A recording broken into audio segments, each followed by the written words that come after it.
Welcome to Echo 371, Session 2, Public Expenditure. Introduction. In the previous session, you learned the various sources of government revenue and the roles performed by the government in an economy. In this session, you will learn how government spends the revenue earned, that is, government expenditure. Learning outcomes. After you have studied this session, you should be able to 1. Define and use correctly the term in bold, that is, public expenditure. 2. Describe the classification of public expenditure. 3. Explain the characteristics of public expenditure. 4. Determine the effects of public expenditure in an economy. 5. Point out the factors that contribute to increased government expenditure. 6.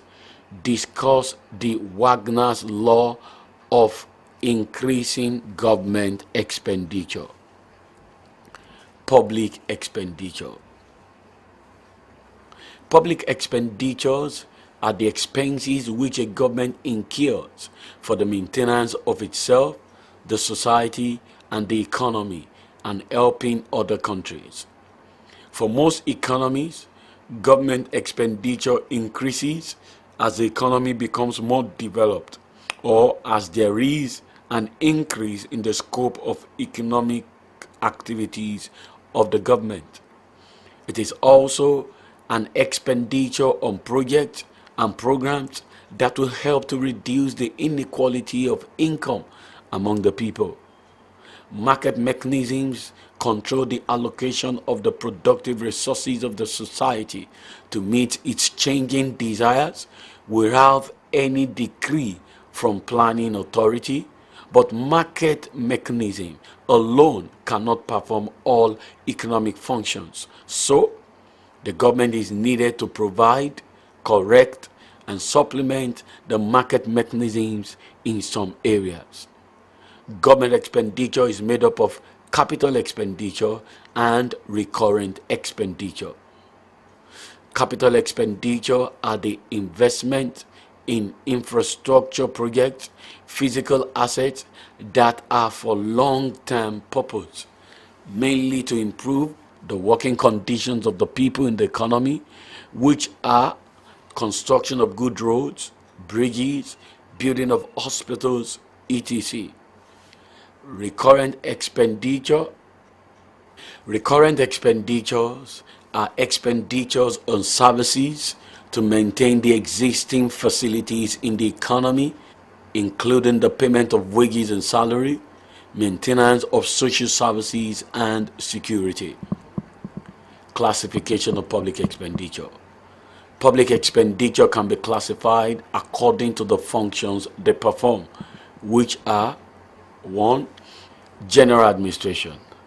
Government spends money on payment of salary and wages, maintenance of law and order through internal security such as the police and armed forces. This requires several forces, necessary equipment to protect the country against internal and external aggression. Economic services. Government incurs some expenditure so as to increase the rate of economic development, which in turn will increase the standard of living of the people. Such expenses include expenditure on construction of manufacturing industries, mining and quarrying, transport and communication industries, investment in agriculture, etc. Social and community services. These are expenditure on provisions of social infrastructure, which reduces the cost of production in other sectors of the economy, such as expenditure on provision of good roads, schools, electricity, water supply, health facilities, etc. Transfer payment. These are expenditure on debt repayment, the principal and the interest, donation, grants, and aids given to other nations. characteristics of public expenditure. There are some principles which govern public expenditure decisions. Some of these principles safeguard the judicious use of public funds, while others help the economy in achieving their diverse objectives. The principles are: 1. Economy. There should be no wastage of public funds because the resources of the economy are always scarce compared with its needs. Delay in formulating the plans of public expenditure, their sanctions, and their execution is one form of wastage of public expenditure. Therefore, care must be taken to avoid delay in planning and execution of public expenditure. For each project to which government is committing its resources, the cost-benefit analysis should be adopted such that the social cost and social benefit of a project is estimated to determine the worthiness of the project. The long-run social benefit should be greater than or equal to the social cost. Sanction. This principle states that public funds must be used only for the purpose for which they have been budgeted. More so, no public fund should be used without proper authorization. The reason is that such sanctions will prevent unscrupulous and unwanted expenditure and will also check against misappropriation of public funds. Benefit. This principle states that public expenditure should be incurred only if it is beneficial to the society. Government expenditure should be on projects or programs that have positive effect on income, wealth distribution, and production.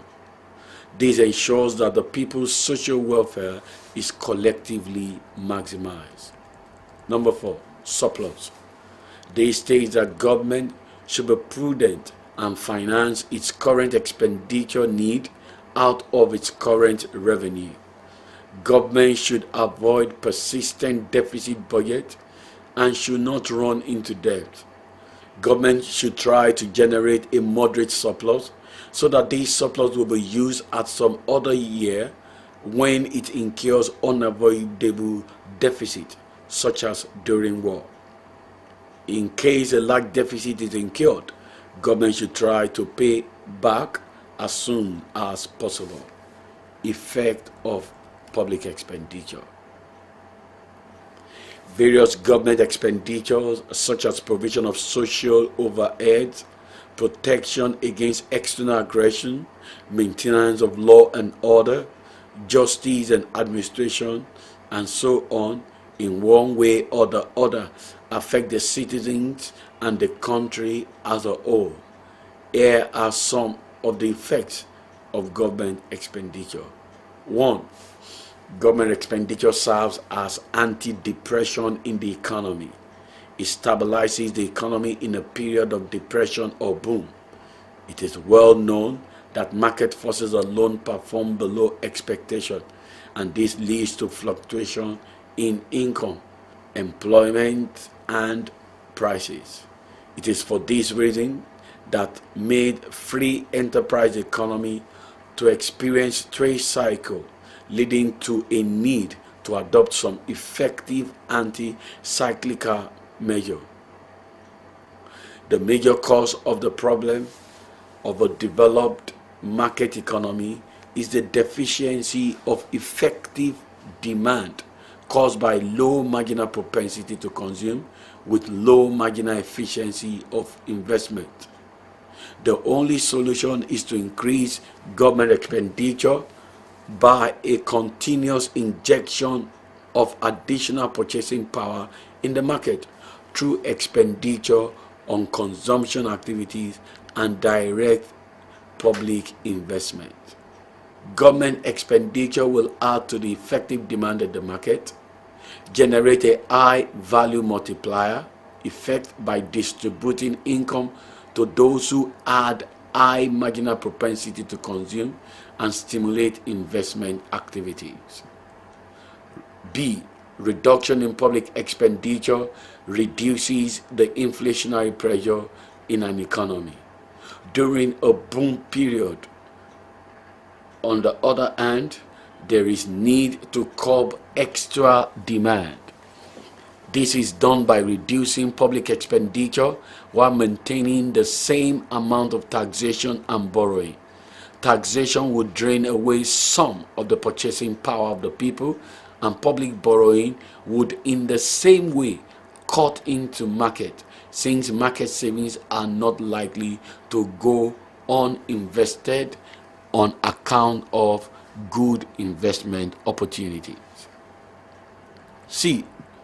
Public expenditure can be used directly to create and maintain social overhead and human skills through education, especially education in developing countries where there is a shortage of social overhead, skilled labor, capital equipment, and machinery.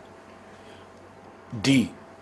Public expenditure can also be used to provide necessary economic infrastructure and give subsidies to companies, which increase their profitability and also reduce the cost of production. This can easily lead to diversification of the economy. E. Public expenditure can be used to create demand for various products and thus stimulate private production. A policy of purchasing domestic goods like clothes, cement, electronics will help domestic industries to grow. In Nigeria, where there are regional disparities, public expenditure can be used to reduce such regional disparities by establishing subsidized industries of particular types, and also help such industries by giving out loans, providing education and training facilities would reduce such regional disparities.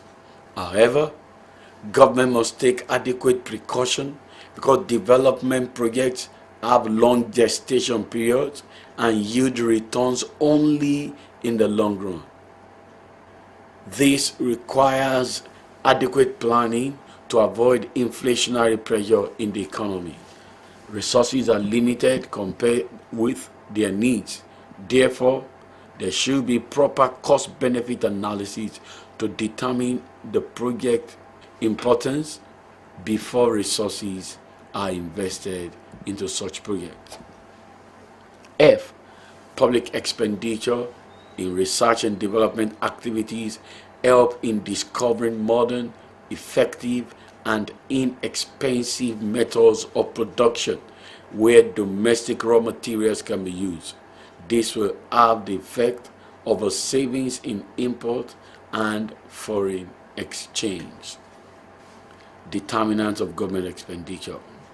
Several studies have shown that as the economy develops, the expenditure of the government tends to increase with increase in economic activities. Two hypotheses of government expenditure are to be discussed here. 1. Wagner's law of ever-increasing government expenditure. According to Adolf Wagner, a German theorist of the 19th century, there are inherent tendencies for the activities of different layers of government to increase both intensively and extensively. The theory states that as per capita income of an economy grows, the relative size of public expenditure grows along with it. That is, the share of public spending would increase as the economy grows. Wagner's law was based upon some historical facts. Number one, as the economy grows, there is an expansion in the traditional functions of the government, such as defense, justice, maintenance of law, and order, which became increasingly expensive. 2. The growing of awareness of government responsibilities to the society, government started expanding its activities beyond traditional functions by providing socio-economic welfare to the people, to enrich cultural life of the society, and provisions of social security to the people, such as old age pension, subsidies, and direct provisions of merit goods. 3. The need to provide and expand the sphere of public goods also received increasing attention. Through this law, Wagner has emphasized long-term trend rather than short-term changes in public expenditure. It was not concerned with mechanism of increase in public expenditure, since its study was based on the historical experience. According to Wagner, there are some factors which contribute to increasing government expenditure. These factors are: A. Population growth. This is one of the major contributory factors in the growth of public expenditure. The scale of government service has increased to keep pace with population growth, e.g., provision of more schools, hospitals, good roads, potable water, electricity supply, and so on. B. Increasing urbanization. Existing cities grow and new ones come up as a result of creation of new states. This expansion now necessitates increase in supply of infrastructural facilities such as good roads, water supply, etc. C. Failure of market mechanism in achieving various socio-economic objectives of the economy. Efforts are made to reduce income and welfare inequality and bring about social and economic justice, which in turn add to public expenditure. D. The size and nature of public services necessitates an ever-increasing specialization. Better quality services and higher qualified administrators, technicians, and so on imply a higher cost of providing social services. E. Repayment of loans and increasing cost of servicing debt also lead to a subsequent increase in government expenditure. Peacock-Wiseman theory. Peacock and Wiseman carried out their study of public expenditure in Britain between the period of 1890 and 1955. The main thesis of these authors is that public expenditure does not increase in a smooth and continuous manner as postulated by Wagner. They argue that the chart time of government expenditure usually exhibits peak and major peaks occur during First and Second World War in case of British economy. They also discovered that soon after the war, government expenditure fell, but it did not return to the pre-war time. Peacock and Wiseman refer to this kind of observation as displacement effect. It was labeled displacement effect because during the period of the war, government expenditure were displayed upward by displacing private expenditure for public expenditure. The displacement effect hypothesis is based on political theory of expenditure determination because A. Governments want a re-election into political office, so they pay attention to the wishes of the people by providing infrastructure so that people will be convinced that they are being catered for. B. People are not willing to pay more taxes. Their resistance in paying tax will be taken care by the government, which led to an increase in public expenditure. C.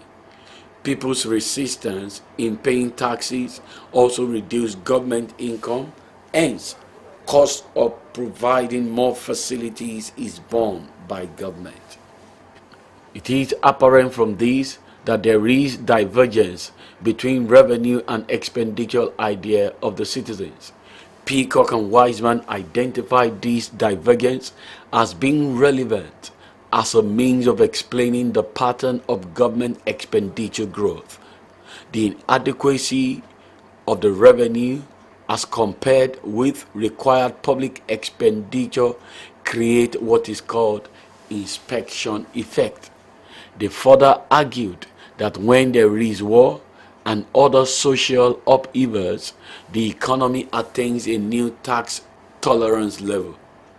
People are now ready to tolerate a greater burden of taxation, and as a result, the general levels of revenue and expenditure increases. Public expenditure and revenue get stabilized at a new level until another disturbance or war occurs to cause a new displacement effect. This should be acknowledged that each disturbance leads to increase in government expenditure, and the net result is a concentration effect.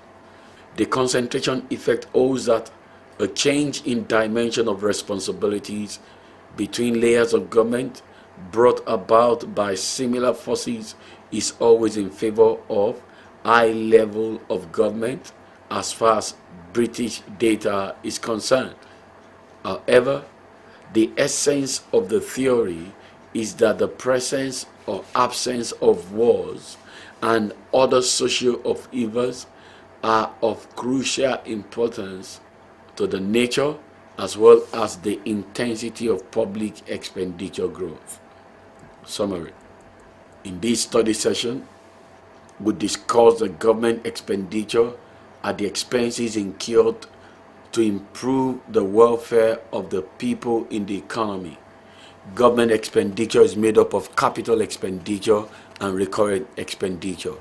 Capital expenditure are the expenditure on long-term infrastructural projects, while recurrent expenditure are expenditure on services to maintain the existing facilities in the economy, such as payment of wages and salaries.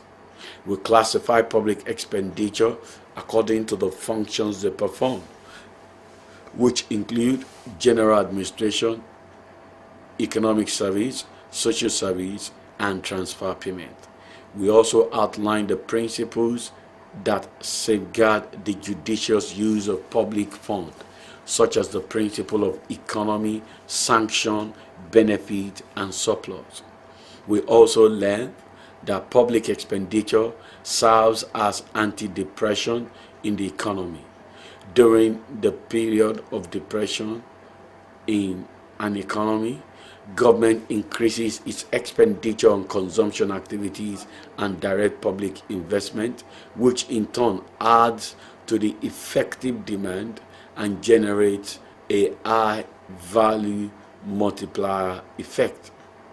On the other hand, government reduces its expenditure during the period of boom in order to reduce the inflationary pressure in the economy. This is the end of study session 2. Thanks for listening.